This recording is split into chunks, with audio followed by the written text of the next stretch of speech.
Hi, it's Becky with A Better Way to Homeschool, continuing with our video series on homeschooling when you're surrounded by toddlers and babies. In our last video, we talked about setting goals and how important it is to have fundamental targets that you're shooting for in your homeschooling climate. And in this video, we're going to address organization. Now, organization is not my favorite subject. It's not something I'm naturally gifted in, but it is something that I have sought help and advice from other moms that are gifted in this area because it's essential. We don't want to train our children to live in chaos, and it's really hard for some students to learn in chaos. So we really do need to organize the entire environment for not only our children, but for our own sanity as well. And organization can be broken down into three fundamental categories: our home, homeschool, and outside clubs, activities, church, etc.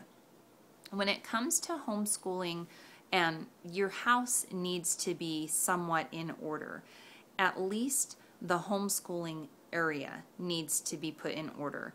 And we'll talk about that piece when we talk about organizing for homeschool. But organizing for your home is essential. At the end of the day, when you've had a really great day at school, your children and your husband are very likely going to look at you and say, "Sweetheart," or "Mommy, what's for dinner?" If you haven't taken the time to plan that before your school day, trust me, you're going to be spending too much money on takeout. Now, that may not be a big deal for you. In my home, I do try to limit how often we eat out, but that is a big deal. So for me, I create 1 to 3 weeks, sometimes a complete month menu at a time, and I also do what's called freezer meals, where if I can double a recipe, I do, and I freeze half of it, properly labeled with cooking instructions, so that on one of those days I have a meal handy, ready to be pulled. And if you go to my website at abetterway.com, you can find the link for my cooking blog that has some tips and ideas on how to do freezer planning and such. That blog is called howtofeedanarmy.blogspot.com, and go ahead and subscribe to that so that you get continually updated on all the recipes. But cooking is a big deal. You need to have your menu prepared in advance so that when you're done with your school day, either your crock pot has already been going or you know exactly what you're making that night. And it really will save you some heartache and some money at the end of the day.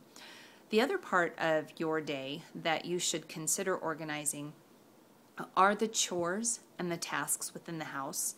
I have 5 boys, and they range from ages 7 to 19, and between the 5 of them and myself, we take care of all of the duties within the house. We have laundry captains, we have kitchen captains, we have bathroom wiper downers, everybody makes their bed in the morning, etc. If you search on my website, if you go to the little search box and you type in chores, you should be able to pull up the post that I wrote about chores, where we have laminated chore cards that are organized by each child's name and by the day of the week. And by breaking our home down into 2 sections, the chores within the home, or what we call team tasks, or the meals that you're serving within the home, those are the 2 things that can eat you alive as a homeschooler. You can literally have a great week of school and then turn around and have a mountain of laundry to deal with. I have 5 kids, and by the end of the week, if people and myself have not been on top of laundry all week, I have a minimum of 10 loads of laundry to complete. And that's not how I want to spend my weekend. So in this segment, I'd like to encourage you to organize your home into 2 categories. You can get a piece of paper and you can make one of those T-charts, and you can make a list of 7 to 14 meals that you know how to cook and that are easily doubled, and you can start making a simple menu. And on the other side of the T-chart, you can start to separate chores or duties that can be done within the house. Things that you want to teach your children how to do can totally be incorporated into your homeschool day. So I'd like to encourage you in this video to take the time to organize your home. If, like me, you find yourself not gifted in this area, ask around. There are many people around you that are gifted with organization. Either they're excellent cooks and they can teach you some really great recipes, or they're gifted in the art of managing their home, and they can give you some tips on how you can manage your home better. So this is Becky with A Better Way to Homeschool.